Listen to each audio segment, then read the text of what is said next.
잔을 오르던 돌석이 다치나게 다리를 치료해주게 되고 이젠 알 수 있을 게야. 어서 가거라. 며칠이 지난 밤 갑자기 학이 찾아오더니 전무를 놓고 갔지요. 올흠소리에 깬 부부가 깜짝 놀라 밖을 나가보니 여보, 우리 아이 같이 키웁시다. 하지만 그 아이의 미래를 몰랐는데 전기 수야담을 찾아주셔서 감사합니다. 구독과 좋아요는 사랑입니다. 이야기 한 판 시작해 보겠습니다. 강원도 깊은 산골 해가 떴나 싶으면 금세 산허리에 걸려버리는 첩첩산 중 구비진 곳에 김돌석 내외가 살고 있었습니다. 김돌석은 이름처럼 돌덩이같이 우직하고 투박한 농사꾼이었고 아내 이점수는 쑥을 뜯어 죽을 쏘 먹을지언 군출인 이웃을 그냥 지나치지 못하는 비단결 같은 심성을 가진 여인이었습니다. 하지만 하늘은 무심하게도 이 착한 부부에게 두 가지 큰 근심을 안겨주었으니 하나는 뼈 빠지게 이래도 입에 풀칠하기 힘든 지독한 가난이요, 또 하나는 머리에 하얀 서리가 내리도록 슬아의 자식 하나 없다는 것이었습니다. 어느덧 돌석의 나이 쉰을 훌쩍 넘긴 늦가을 밤이었습니다. 문풍지는 찢어질 듯 둘러대고 낡은 초가집 기둥은 산바람을 이기지 못해 삐걱거리는 소리를 내고 있었습니다. 방바닥은 냉골이나 다름없어 집으로 짠 멍석 하나에 의지해야 했지만 돌석을 더욱 춥게 만드는 것은 뼈속까지 파고드는 외로움이었습니다. 그는 잠을 이루지 못하고 땅이 꺼져라 한숨을 내쉬며 등지고 누운 아내에게 나지말을 건넸습니다. 여보, 오늘 장터에서 옆집 박 서방을 만났는데 글쎄 며칠 전 셋째 손주를 봤다더구먼. 나를 보더니 자네는 아이들 꽃가신사 줄일 없으니 돈 굳어서 좋겠네 하며 위로 아닌 위로를 하는데 그 웃음 뒤에 숨겨진 동정 어린 눈빛이 어찌나 가슴을 후하던지 쥐구멍이라도 있으면 숨고 싶더이다. 돌석의 푸념에 바느질하던 점순에 손길도 똑같은 어둠 속에 적막만이 감도눈이 좁은 단칸 방이 자식 없는 두 사람의 처지와 꼭 닮아 있었기 때문입니다. 점수는 애써 밝은 목소리로 남편을 달랬습니다. 영감 너무 상심마소. 자식 농사는 인력으로 되는 게 아니지. 안서. 비록 우리 품에 자식은 없으나 서로 의지하며 오순도순 살다 가면 그만이지요. 아내의 위로에도 돌석은 곤방돼 다 타버린 쌈지를 쑤셔 넣으며 씁쓸한 속내를 감추지 못했습니다. 내가 죽으면 상여 매줄 자식이 있나, 제사상에 술 한잔 올려줄 녀석이 있나, 남들은 자식 자랑에 시간 가는 줄 모르는데 우리는 서로 얼굴만 쳐다보고 있으니원 우리가 죽고 나면 이 집도 흉가가 되어 풀만 무성해질 텐데 저승은 가서 조상님들 뵐 면목이 없구려. 부부의 대화가 깊은 탄식으로 변해갈 무렵 겉리 사이로 희미한 인기척이 들려왔습니다. 계십니까? 지나가는 나그네입니다만 하룻밤만 묵어갈 수 있겠습니까? 목소리는 금방이라도 끊어질 듯 하늘고 힘이 없었습니다. 이 늦은 밤 짐승도 다니지 않는 험한 산골까지 찾아올 사람이 누구란 말인가. 돌석이 급히 낡은 대문을 열고 나가 보니 웬 젊은 선비가 살인문을 붙잡고 간신히 서 있었습니다. 선비의 몰골은 차마 눈뜨고 보기 힘들 지경이었습니다.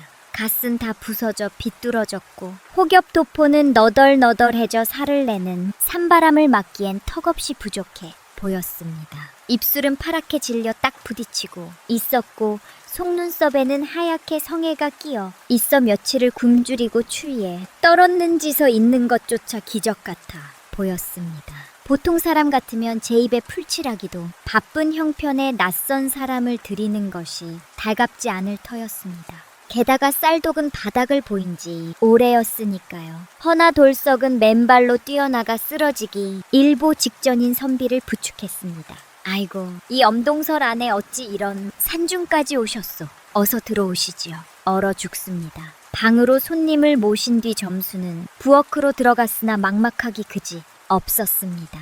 쌀독을 밖 긁어도 손톱 밑에 끼는 쌀겨조차 나오지 않았습니다. 점수는 잠시 망설이다가 부엌 한 구석 한가리 깊숙이 숨겨둔 무언가를 꺼냈습니다. 그것은 쭈글쭈글하게 말라 비틀어진 시감자 몇 차리였습니다. 농사꾼에게 시자는 목숨과도 같은 내년 농사 미천이여 굶어 죽더라도 베고 죽어야 한다는 마지막 보류였습니다. 이것을 먹어버리면 내년 봄에 심을 것이 없어 1년 내내 군 주려야 할지도 모를 일이었습니다. 하지만 점수는 당장 눈앞에서 죽어가는 사람을 살리는 게 우선이라 여기고 주저 없이 소태 감자를 쪘습니다. 내년 일이야 내년에 걱정하자. 사람이 죽게 생겼는데 농사가 대수랴이고 김이 모락모락 나는 찐 감자와 따뜻한 숭늉이 담긴 소반이 방으로 들어갔습니다. 점순이 부끄러운 듯 고개를 숙이며 권했습니다. 선비님 차린 건 없지만 이거라도 드시고 기운 차리십시오. 깡촌이라 드릴 게 이것뿐입니다. 전비는 체면도 잊은 채 뜨거운 감자를 허겁지겁 빼어 물었습니다. 목구멍으로 넘어가는 따뜻한 온기에 선비의 눈가에는 인내 물기가 차올랐습니다. 고맙습니다. 정말 고맙습니다. 차흘을 꼽아 굶어 정신이 혼미했는데 덕분에 살았습니다. 선비가 허기를 채우자 돌석은 아궁에 남은 장작을 몽땅 털어넣어 절철 끓는 아랫목에 잠자리를 마련해 주었습니다. 정작 주인 내외는 불기 하나 없는 차가운 부엌 바닥에서 멍석 한 장에 의지해 밤을 보내야 했습니다. 문틈으로 황소바람이 들어와 살을 파고들었지만 두 사람은 서로의 천으로 덜덜 떨리는 몸을 녹이며 묵묵히 밤을 견습니다. 자신들의 내년 농사와 따뜻한 잠자리까지 가진 모든 것을 생면 부지의 나그네에게 내어준 것입니다. 다음 날 아침 기운을 차린 선비는 떠날 채비를 마치고 대문 앞에서 돌석에 손을 꼭 잡았습니다. 하룻밤 사이 원기를 회복했는지 선비의 눈빛은 형하게 빛나고 있었습니다. 이 대개의 곳간은 비었으나 마음은 이미 천하의 부자십니다. 베푸신 덕이 머지않아 빈 곳간을 가득 채워줄 것이니 부디 그때까지 건강하십시오. 천비는 정중하게 허리를 숙여 인사를 하고는 호련히 산 너머로 사라졌습니다. 돌석과 점수는 멀어지는 선비의 뒷모습을 보며 비록 시감자는 사라졌어도 마음만은 배부른 듯 서로를 마주보며 빙글에 미소 지을 뿐이었습니다. 텅 빈 마당 위로 야속하리만치 찬란한 아침 햇살만이 고요하게 내려앉고 있었습니다. 나그네에게 마지막 남은 씨자마저 털어내어준 뒤 김돌석 내외의 살림은 그야말로 입에 거미 줄치기 일보 직전이 되었습니다. 당장 내년 농사는 고사하고 오늘 저녁일을 뜨기 위해서 돌석은 해가 뜨기도 전에 지게를 지고 산으로 올라가야 했고 점수는 퉁퉁 부르튼 손을 호호 불어가며 언 땅을 파칫불이라도 캐러 다녀야 했습니다. 허나 이상하게도 두 사람의 마음은 솜털처럼 가벼웠으니 비운 곳에 알 수 없는 기대감이 차올랐기 때문일 것입니다. 그렇게 닷새가 지난 어느 날 오후였습니다. 돌석은 딸감을 구하기 위해 평소보다 더 깊은 산골짜기 사람의 발길이 닿지 않는 험한 바위산 깊숙한 곳까지 들어갔습니다. 한창 나무를 하고 있는데 어디선가 꾸르륵 꾸르륵 하는 짐승의 신음이 들려왔습니다. 소리가 나는 쪽으로 조심스레 발을 옮기니 가시덤불 사이에서 푸른빛이 감도는 거대한 악한 마리가 날개를 퍼덕이며 괴로워하고 있는 것이 아니겠습니까?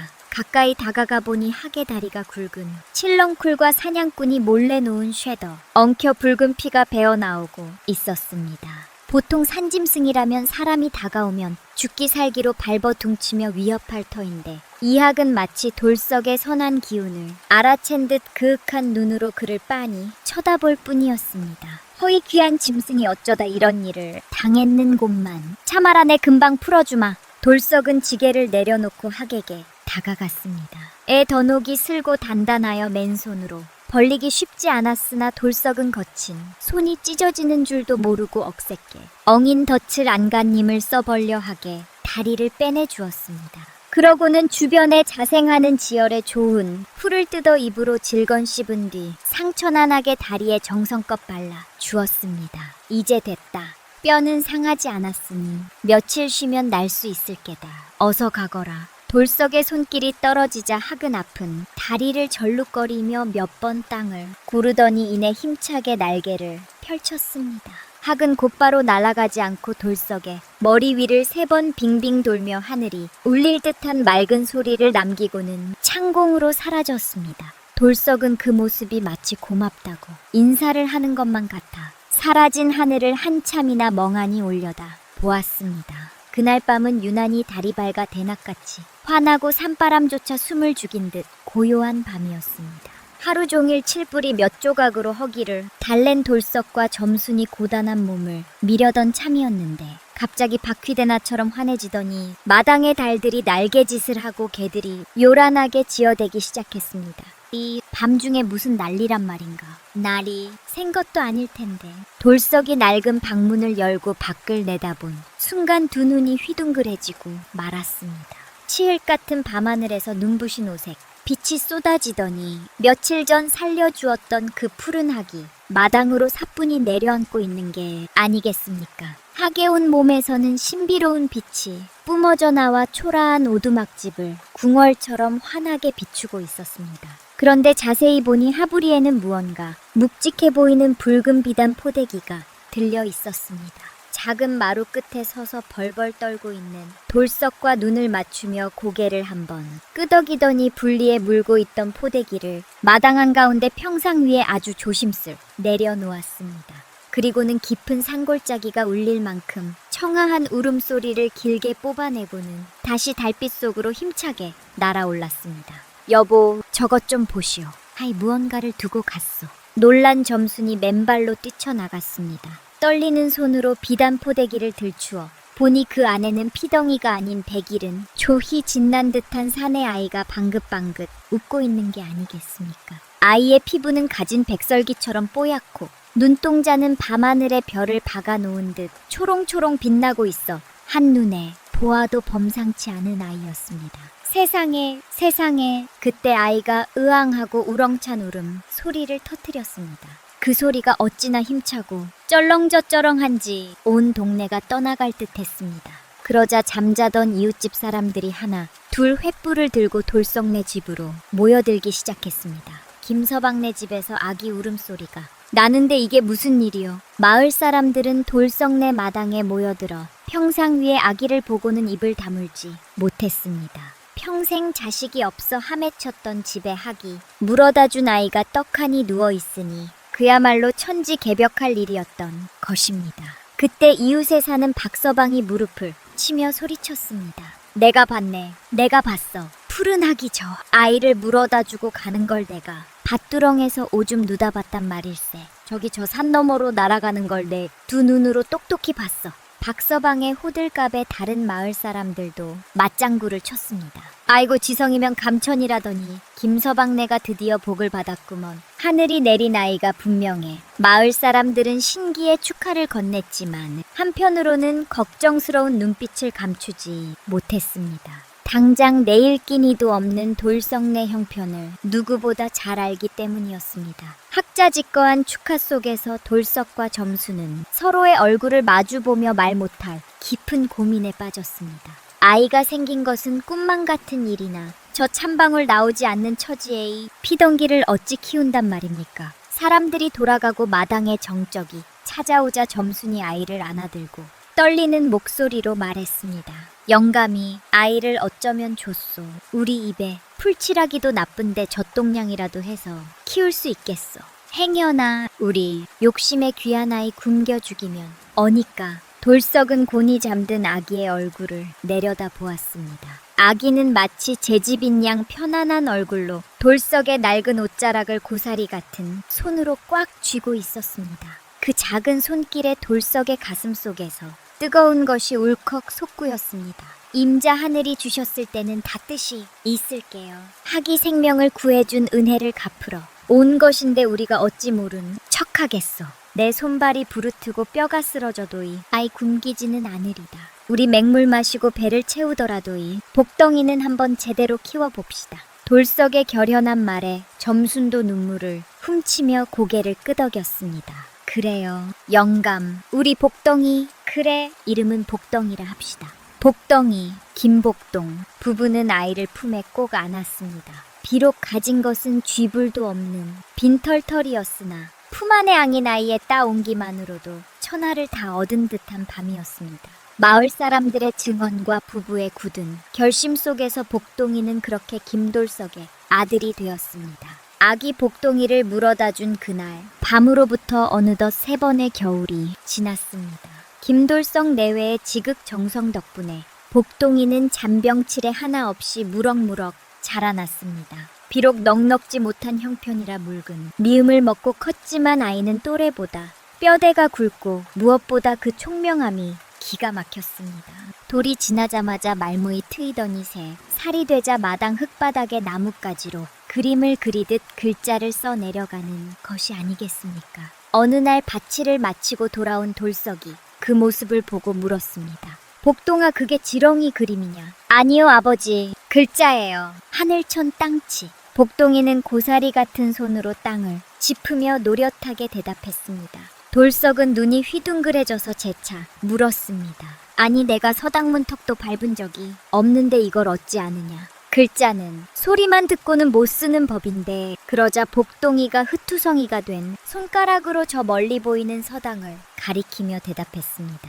군장님 택담장에 작은 구멍이 있어요. 거기서 보니까 훈장님이 하늘 하실 때 붓으로 이런 모양을 그리시더라고요. 그래서 저도 똑같이 그려봤어요. 한번 본 건 머릿속에서 안 잊혀지거든요. 그 덤덤한 대답에 돌석은 입을 다물지 못했습니다. 남들은 10년을 배워도 까먹는 글자를 고작 3살배기가 담장 너머로 훔쳐본 것만으로 모양을 통째로 외워버린 것입니다. 이 소문은 금세 퍼져 마을 사람들은 복동이를 신동이라 부르며 혀를 내둘렀습니다. 하지만 복동이의 재주가 뛰어나다 한들 당장 들이닥친 가난을 막을 수는 없었습니다.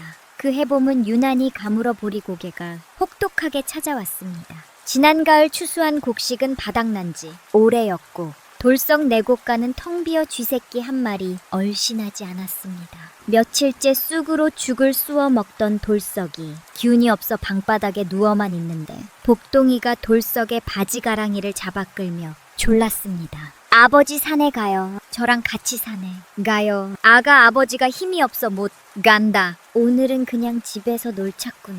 돌석이 힘없는 목소리로 달랬으나 복동이는 고개를 저으며 고집을 피웠습니다. 아니에요. 꼭 가야 해요. 자네 가면 밥이 있어요. 평소대를 쓰는 법이 없던 아이가 막무가내로 조르자 돌석은 지게를 치고 힘겹게 몸을 일으켰습니다. 자네 가서 칫불이라도 더 캐워야 굶어 죽지 않겠다 싶었던 것입니다. 돌석은 복동이를 지게 위에 태우고 산으로 향했습니다. 그런데 복동이는 평소 다니던 비싼 언덕이 아니라 약초꾼들도 가기거리는 험한 바위산 쪽을 가리키며 소리쳤습니다. 아버지, 저쪽이에요. 저리로 가야 해요. 복동아, 저기는 위험하다. 길이 험해. 돌석이 주저하자 복동이가 코를 킁어리며 말했습니다. 괜찮아요. 저쪽에서 아주 기운나는 냄새가 나요. 달콤하고 쌉싸름한 냄새요. 돌석은 고개를 겨웃거렸습니다. 아무리 코를 킁거려봐야 흙냄새뿐인데 아이는 무언가에 홀린 듯 계속해서 절벽 쪽을 가리키고 있었기 때문입니다. 돌석은 아이의 신통한 능력을 한번 믿어보기로 하고 가시덤불을 헤치며 깊은 산속으로 들어갔습니다. 한참을 올라가 땀이 비오듯 쏟아질 무렵 깎아지른 듯한 벼랑 끝에 다다랐을 때였습니다. 아버지, 저기예요. 저 바위 틈. 복동이가 다급하게 손가락질하며 외쳤습니다. 그곳은 사람이 도저히 닿을 수 없을 것 같은 절벽 중간 늙은 소나무 뿌리 사이였습니다. 돌석이 눈을 씻고 봐도 잡을 깨는 보이지 않았으나 복덩이의 눈빛이 너무나 확신에 차 있었기에 돌석은 칠렁쿨을 몸에 감고 벼랑 아래로 내려갔습니다. 발을 헛디면 그대로 황천 길린 상황에 식은땀을 흘리며 바위 틈의 자프를 걷어낸 순간 돌석의 입에서 억눌린 탄성이 터져 나왔습니다. 이건 그곳에는 붉은 열매를 머금은 식물 5뿌리가 오순도순 모여 자라고 있었습니다. 그것은 신마이들도 평생에 한번 볼까 말까 한다는 최상급 산삼 가족을 이루고 있다는 동자삼이었습니다. 심장이 터질 듯 뛰었습니다. 돌석은 혹여나 뿌리가 다칠세라 숨소리조차 죽이고 조심스럽게 흙을 파냈습니다. 뇌두가 길고 잔뿌리가 옥처럼 맑은 것을 보니 좋디 100년은 넘은 물건이었습니다. 복동아, 찾았다. 내가 우리를 살렸다. 돌석이 산삼을 품에 안고 벼랑 위로 올라오며 울먹이자 복동이가 해맑게 웃어 보였습니다. 다음 날 돌석은 읍내 약재상에게 산삼을 팔았습니다. 약재상 주인은 눈알이 튀어나올 듯 놀라며 소리쳤습니다. 이복에 이걸 어디서 났는가?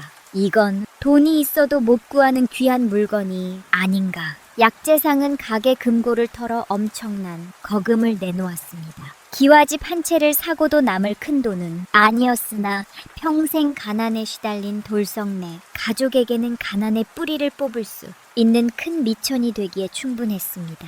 돌석은 장터로 나가 가장 먼저 튼실한 황수 한 마리를 샀고 마을 어귀에 있는 비옥한 논 5마지기를 샀습니다. 그리고 남은 돈으로 쌀과 고기를 지게가 부러지도록 샀습니다. 집으로 돌아오는 길 석양이지는 고개마루에서 돌석은 덩실덩실 춤이라도 추고 싶은 심정으로 아들에게 말했습니다.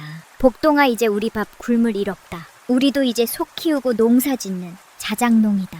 마을에 들어서자 사람들이 눈이 휘둥그레져서 몰려 나왔습니다. 찢어지게 가난하던 김첨지네가 황소를 몰고 쌀가마니를 치고 오니 귀신에 홀린 줄 알았던 것입니다. 아이고 김서방, 이게 다 웬일인가. 마을 사람들이 웅성거리며 무자 돌석이 어깨를 으쓱하며 자랑스레 대답했습니다. 우리 복동이가 해냈네. 이 녀석이 산신령도 못 찾는 산삼을 찾아냈어.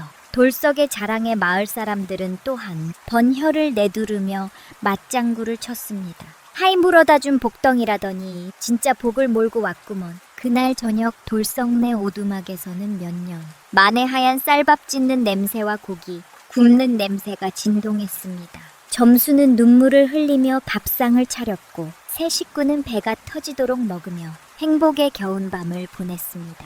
대살빼기 복동이 덕분에 김돌석 내외는 지긋지긋한 가난을 벗어났지만 복동이의 지혜는 이제 막 꽃 피우기 시작했으니 앞으로 다가올 더 큰 기회가 이들을 기다리고 있었습니다. 잔삼을 판 돈으로 논밭을 장만하여 배를 군지 않게 된 지 어느덧 2해가 흘렀습니다. 복동이는 이제 5살이 되었는데 그 의젓함이나 말하는 본새가 꼭 늙은니 가타 마을 사람들은 그를 애어른이라 부르곤 했습니다. 그 해봄은 유난히 날이 좋았습니다. 벚꽃이 흐드러지게 피고 햇살이 따로워 농사꾼들은 입을 모아 풍년이 들 것이라며 들떠 있었습니다. 돌석 또한 곳간에 모아둔 돈을 털어 아랫마을의 비옥한 논을 더 사들일 계획을 세우고 있었습니다. 어느 날 아침 돌석이 논 주인을 만나러 가려는데 나당 한 구석에 쭈그리고 앉아 땅바닥만 뚫어져라 쳐다보고 있는 복동이가 보였습니다. 복동아, 아침부터 뭘 그리 열심히 보느냐. 돌석이 다가가 묻자 복동이는 손가락으로 마당을 가로질러가는 개미대를 가리키며 대답했습니다. 아버지, 개미들이 알을 짊어지고 감나무 꼭대기로 이사를 가요. 제비들도 땅에 닿을 듯 낮게 날고요. 이건 하늘에 구멍이 뚫릴 만큼 큰 비가 온다는 징조예요. 논을 사지 마시고 당장 읍내로 가서 있는 돈을 다 털어 소금을 사두세요.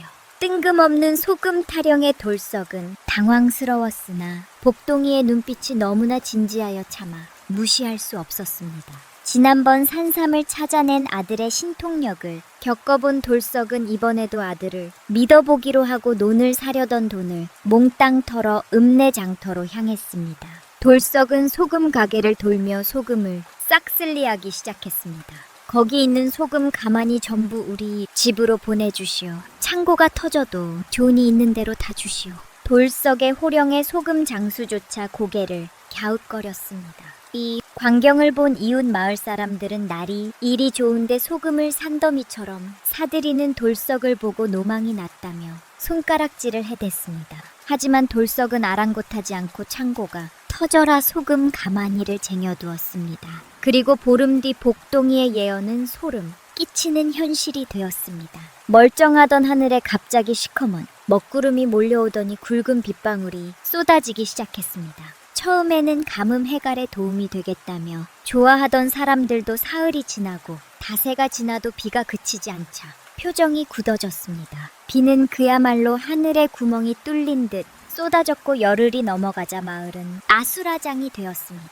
서해안 염전들이 모조리 물에 잠겨 소금 생산이 멈췄고 불어한 물 때문에 장사꾼들의 발길마저 끊기자 소금 공급이 또 끊겨버린 것입니다. 눅눅한 습기의 음식은 금방 상해버렸고 김치를 담그거나 간을 맞춰야 하는데 소금 한 줌이 없어 맹물에 밥을 말아 먹는 집이 속출했습니다.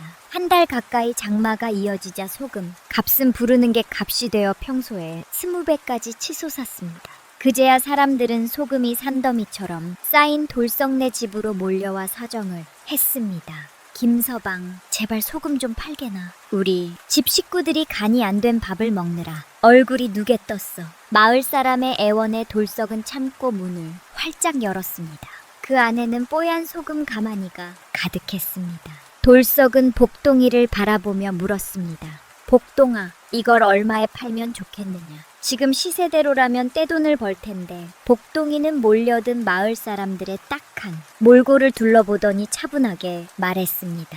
아버지, 남의 불행을 이용해 너무 큰 욕심을 부리면 탈이 나는 법이에요.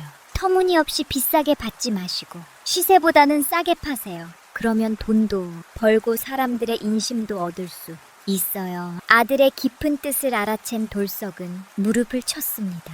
돌석은 장사치들처럼 폭리를 취하지 않고 적당한 가격에 소금을 내놓았습니다. 소문을 듣고 이웃 마을에서까지 사람들이 구름대처럼 몰려들었고 그들은 돌석을이 양반 중에 양반이라 칭송하며 고마워했습니다.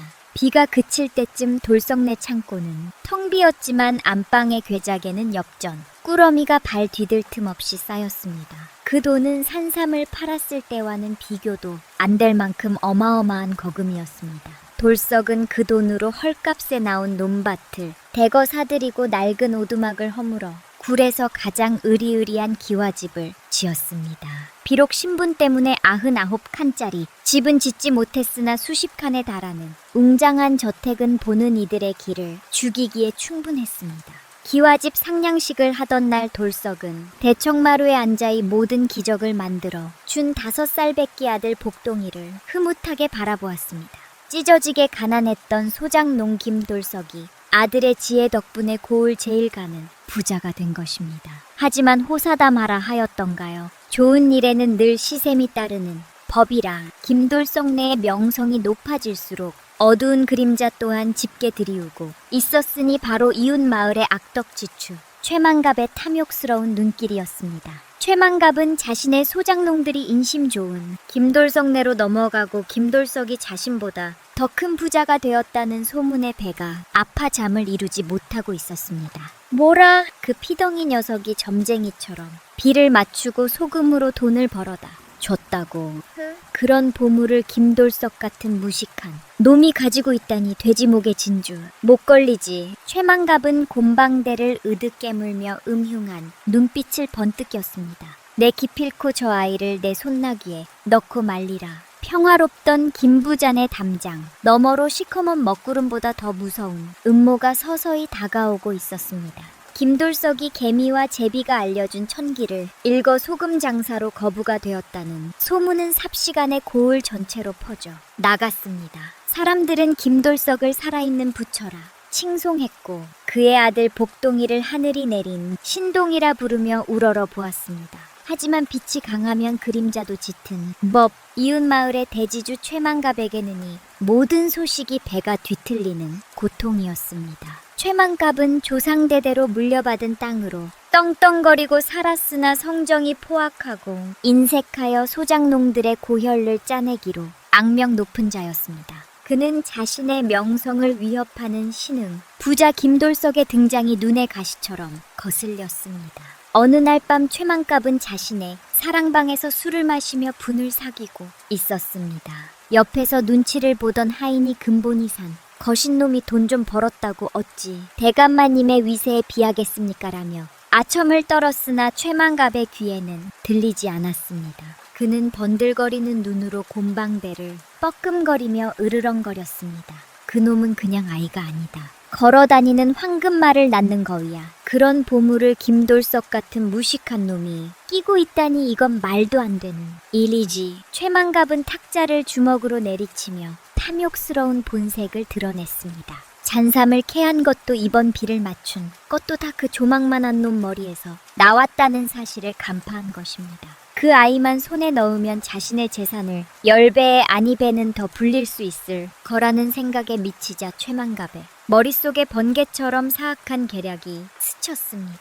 잠시 후 꾀죄한 몰골의 산내 하나가 사랑방으로 불려왔습니다. 그는 최만갑 집안의 노비인 개똥이었습니다. 개똥이는 본래 심성이 나쁜 자는 아니었으나 노름에 빠져 빚더미에 앉은 뒤로는 술과 도박으로 세월을 보내는 한심한 작자였습니다. 최만갑은 겁에 질려 떨고 있는 개똥이에게 엽전 꾸러미를 던져주며 나직이 물었습니다. 개똥아, 내 놈이 노름판에서 빚진 돈이 얼마인지 아느냐? 내 당장이라도 너를 관하여 넘겨 곤장을 치게 하고 내 딸려는 저작거리 술집에 팔아버릴 수도 있다는 걸 모르지는 않겠지. 그 말에 개똥이는 사색이 되어 바닥에 머리를 찌으며 빌었습니다. 아이고 마님, 한 번만 살려주십시오. 제 딸만은 제발 건드리지 말아 주십시오. 최만갑은 만족스러운 듯 비한 웃음을 흘리며 거부할 수 없는 제안을 던졌습니다. 살고 싶으냐? 그렇다면 5년 전에 도망간 내 마누라가 사실은 아이를 낳아 버리고 갔다고 해라. 그 버려진 피덩기가 바로 김돌성네 복동이라고 말이다. 개똥이는 숨이 턱 막혔습니다.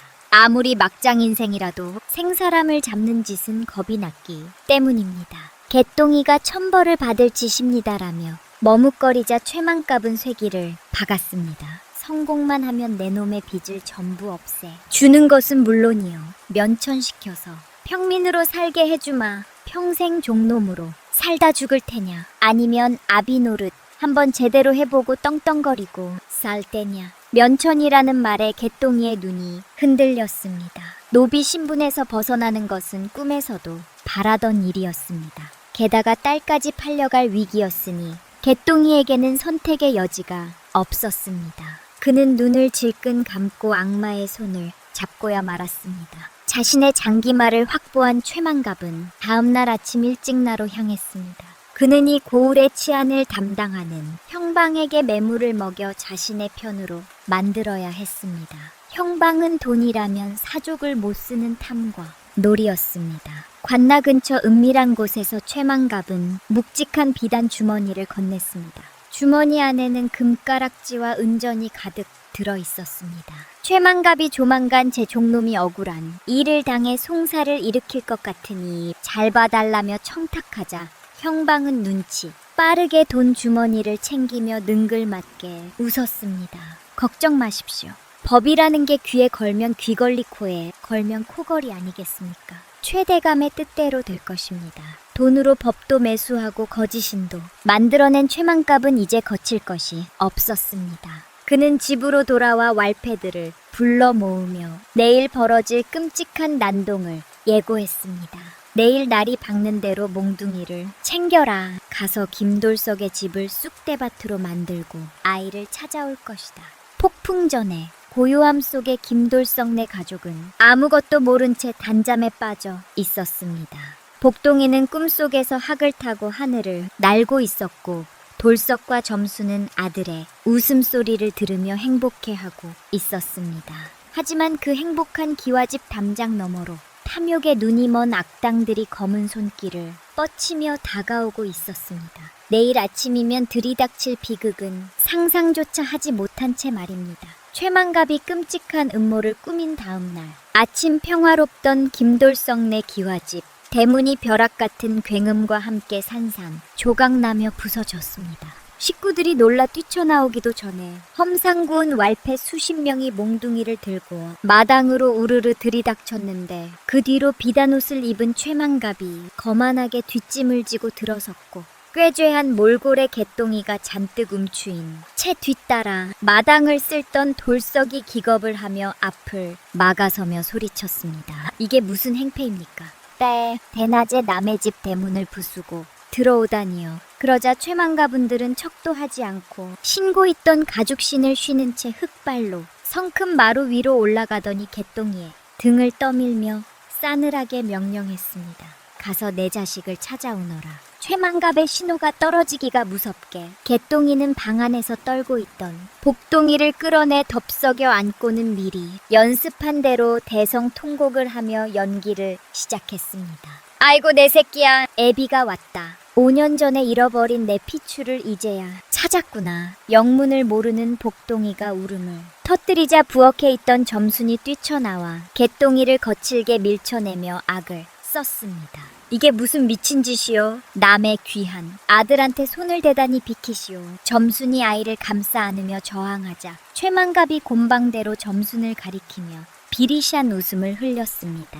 도둑놈이 제발 저린다더니 딱 그 짝이구나. 그 아이는 5년 전 도망간 내 종놈의 처가 낳고 버린 자식인데 아비인 종놈이 나타났으니 주인에게 돌려주는 게 법도 아니겠느냐. 기가 막힌 돌석은 담장 너머로 웅성거리며 모여든 마을 사람들을 가리키며 억울함을 토로했습니다. 말도 안 되는 억지요. 이 아이는 학이 물어다 준 하늘이 내린 자식이라는 걸 온 동네 사람들이 다 아는데 천벌이 두렵지도 않소. 하지만 최만갑은 눈 하나 깜짝하지 않고 오히려 왈패들에게 눈짓을 보내며 섬뜩하게 쏘아붙였습니다. 감히 천한 것들이 양반을 능멸하려 드느냐. 여봐라. 주인도 못 알아보는 저놈들에게 매운맛을 보여줘라.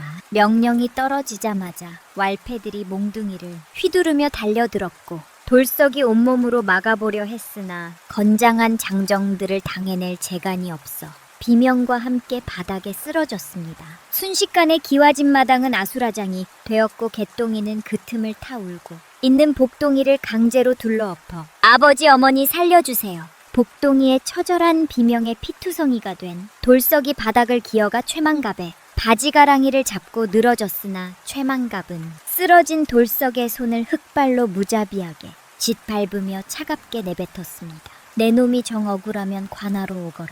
잣도 앞에서 시시비를 가려줄 터이니 내 놈이 살아서 걸어올 수 있다면 말이다. 최만갑 밀당이 복동이를 짐짝처럼 끌고 유유히 사라지자 흙투성이가 된 점수는 대문 밖을 향해 모가 울었고 돌석은 찢어진 옷을 수습할 겨를도 없이 비틀거리는 몸을 일으켰으며 피눈물을 흘렸습니다. 비록 몸은 만신장이가 되었으나 자식을 되찾겠다는 일념 하나로 두 눈 많은 이글거리던 돌석과 점수는 분노한 마을 사람들과 함께 낫과 호미를 든 차에 비장한 표정으로 최만갑 일당이 사라진 관낮 쪽으로 발걸음을 옮겼습니다.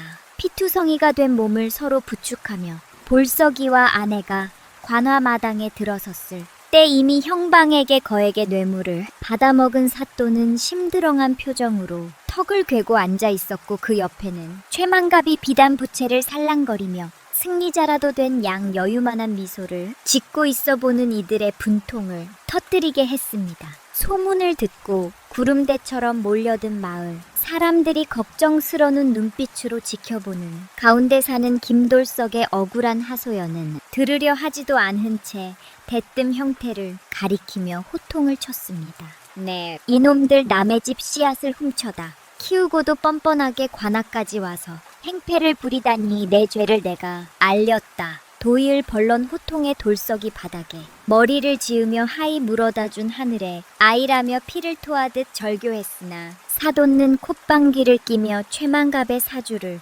받은 개똥이를 앞세워 거짓 증언을 하게 만들었습니다. 쭈거리며 앞으로 나선 개똥이는 미리 연습한 대로 눈물을 짜내며 5년 전 자신의 처가 아이를 낳고 도망가는 바람에 잃어버렸던 핏줄이 확실하다며 뻔뻔한 거짓말을 늘어놓아 좌중을 술렁이게 했습니다. 상황이 이렇듯 돌석에게 불리하게 돌아가고 힘없는 소장농이 돈과 권력을 준 대지와 탐과 놀이를 이길 재간이 없어 모두가 탄식하던 그때 포승줄에 묶여 꿇어 앉아있던 5살 빼기 복동이가 고개를 빳빳이 들고 또랑또랑한 목소리로 사또를 향해 외쳤습니다.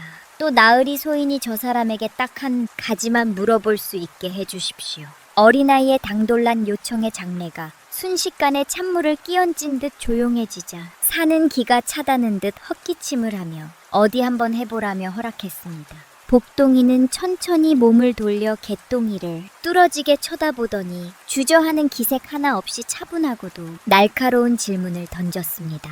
당신이 제 아버지가 맞다면 제가 태어날 때부터 가지고 있던 몸에 비밀도 아시겠군요. 제 등 뒤에는 북두칠성 모양의 붉은 점이 크게 있는데 기억나십니까? 복동이의 질문이 너무나 구체적이고 확신에 차 있었기에 당황한 개똥이는 힐금 최만갑을 쳐다보았는데 최만갑이 무조건 맞다고 하라는 듯 눈을 부라리며 고개를 끄덕이자 믿는 구석이 생긴 개똥이는 자신 있게 대답했습니다.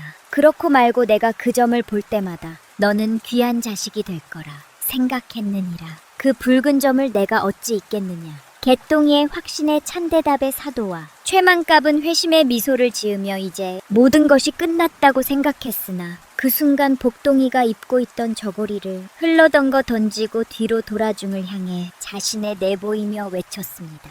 여러분, 제 등을 똑똑히 보십시오. 점이 있습니까? 복동이가 드러낸 등작은 뽀얗고 매끈했을 뿐 북두칠성은 키끌라점 하나 없이 깨끗하여 보는 이들의 눈을 의심케 했습니다. 순간 정적이 흐르더니 구경하던 마을 사람들 사이에서 폭수와 함께 야유가 터져 나오기 시작했고 얼굴이 홍당무가 되어 어쩔 줄 몰라 하는 개똥이와 부채질을 하던 손을 뚝 멈춘 최만갑의 얼굴은 사색이 되었습니다. 이것은 복동이가 파놓은 완벽한 함정이었으니 없는 점을 있다고 미끼를 던져 탐욕에 눈이 먼 어른들이 덥석 물어버리게 만든 것이었습니다. 복동이는 다시 옷을 입으며 사색이 된 사도를 향해 정중하면서도 뼈있는 한마디를 날렸습니다. 보시다시피 제 몸엔 점이 없습니다. 신압이라면 절대 모를 리 없는 사실을 저 사람은 모르고 있으니 이것이야말로 저자가 거짓말을 하고 있다는 명백한 증거가 아니겠습니까? 논리정연한 5살 아이의 반박에 떠는 말문이 막혀 꿀먹은 벙어리가 되었고 명백한 증거 앞에서 더 이상 개똥이의 편을 들 명분이 사라지자 최만갑의 얼굴은 분노로 부르락해졌습니다. 하지만 이대로 물러날 악당들이 아니었으니 논리에서 패배하여 망신살이 뻗치자 그들은 가장 비열하고도 잔인한 방법인 무력을 꺼내들기로 작정한 드사도가 얼굴을 붉히며 책상을 쾅 내리쳤습니다. 내 이놈 어린 놈이 감히 어른을 능멸하고 관아를 속이려 들어 내 놈의 등이 아니라 엉덩이에 점이 있었겠지. 여봐라 저 건방진 놈의 주둥이를 닥치게 하고 자백할 때까지 그 압이라는 김돌석을 매우 철아 논리가 통하지 않자 힘으로 찍어 누르려는 사도의 만행의 재판정은 순식간에 공포 분위기로 돌변했고 포졸들이 몽둥이를 들고 돌석에게 다가가자 지혜로 이겼으나 힘 앞에 무릎 꿇어야 하는 절체절명의 위기가 닥쳐오며 복동이의 눈에 처음으로 깊은 두려움이 서리기 시작했습니다. 복동이가 옷을 벗어 흠집 하나 없는 등을 보이며 명백한 증거를 들이밀었음에도 불구하고 이미 최만갑의 뇌물에 눈이 멀고 자존심의 상처를 입은 사돈는 자신의 과오를 인정하기는커녕 얼굴을 부르락하며 억지를 부리기 시작했습니다. 사또는 논리로 이길 수 없게 되자 권력이라는 흉기를 꺼내들었고 감히 어린아이가 관아를 능멸하고 요사스러운 말장난으로 어른들을 속이려 든다며 책상이 부서져라 내려치고는 포졸들에게 서슬퍼런 명령을 내렸습니다.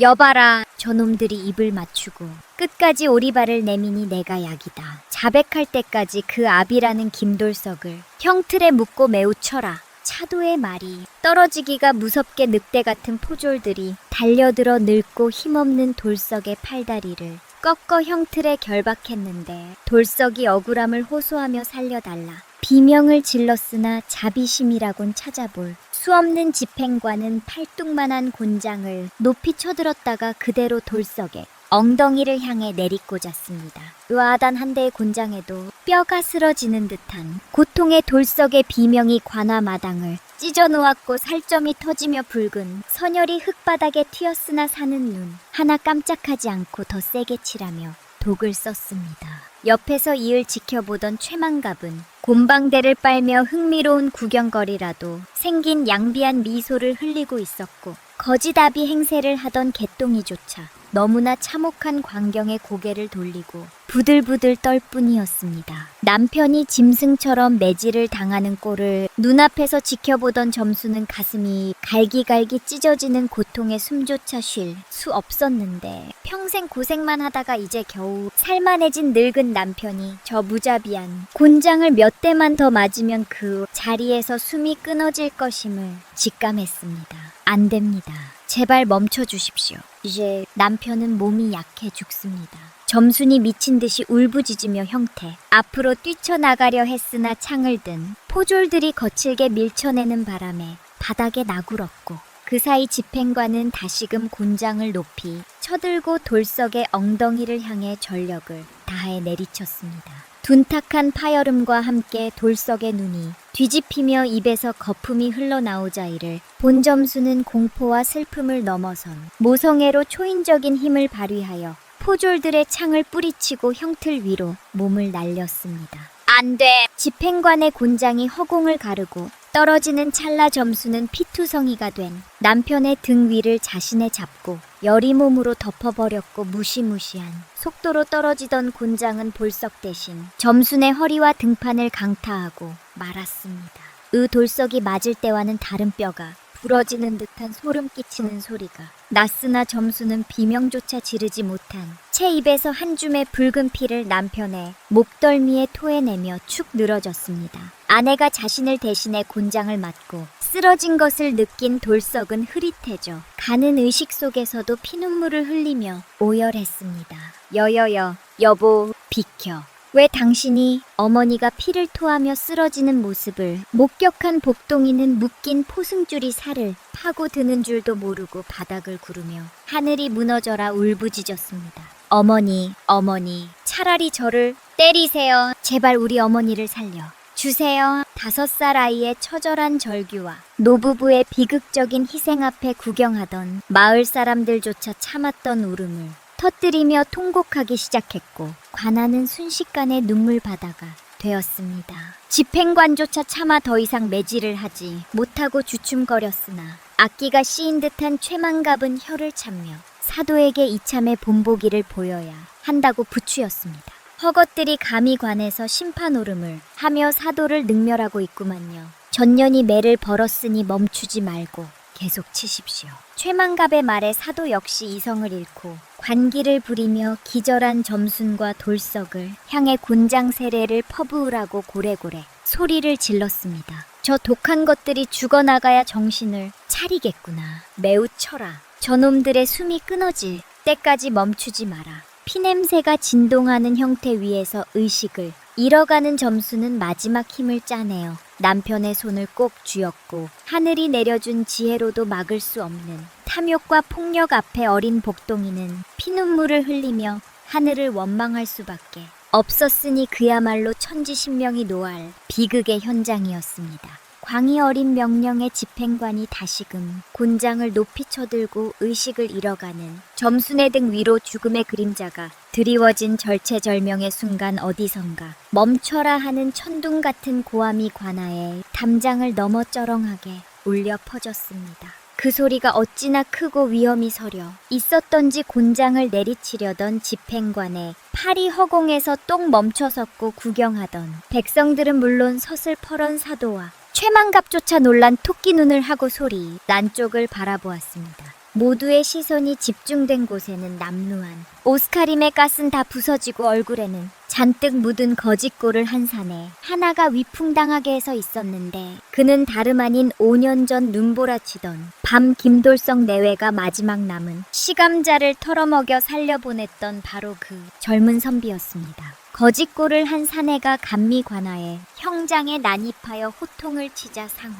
파악을 못한 최만갑은 곤방대를 휘두르며 사돼지를 해댔습니다. 아니 저 미친 거지는 또 뭐냐. 네, 놈이 제명에 죽고 싶어 환장을 했구나. 여봐라, 저 더러운 놈도 형틀에 묶어라. 최만갑의 말에 사도 역시 코웃음을 치며 어디서 굴러먹던 개뼈다귀가 신성한 재판을 방해하느냐며 포졸들에게 당장 저놈을 끌어내어 매우 치라고 길이 날뛰었습니다.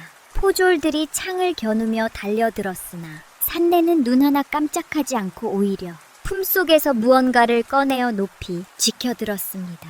그 순간 사내의 손에서 묵직한 쇠덩어리 하나가 아침 햇살을 받아 번쩍이며 눈부신 광채를 뿜어냈으니 그것은 다름 아닌 5마리의 말이 새겨진 마패였습니다. 맹행어사 출두야. 사내의 우렁찬 외침이 떨어지기가 무섭게 굳게 닿여있던 관나의 대문이 박살나며 몽둥이를 든 역졸 수십 명이 성난 파도처럼 밀려들어와 관나 마당을 순식간에 포위해 버렸습니다. 아멘거사 출두야 탐과 놀이와 악덕 지주를 포박하라. 역졸들의 함성이 관할을 뒤흔들자 조금 전까지 기세 등등하던 사돋는 사색이 되어 의자에서 굴러떨어졌고, 곰방대를 물고 있던 최만갑은 너무 놀라 턱이 빠질 듯 입을 벌린 채 벌벌 떨며 빗걸음질을 쳤습니다. 거짓 아비 행세를 하던 개똥이는 그 자리에 주저앉아 오줌을 지렸고, 몽둥이를 들고 설치던 왈패들은 혼비 백산하여 쥐구멍을 찾느라 아수라장이 되었습니다. 어사는 뚜벅뚜벅 걸어와 사시나무 떨듯 떨고 있는 사도와 최만갑 앞에 서더니 서리빨 같은 목소리로 꾸짖었습니다. 내 이놈들 하늘이 두렵지 않느냐. 백성의 고혈을 빨아먹는 것도 모자라 죄 없는 양민을 모함하고 어린아이에 핏줄까지 조작하여 재산을 가로채려 하다니네 오늘 너희들의 죄를 낱낱이 물어 엄벌에 처하리라.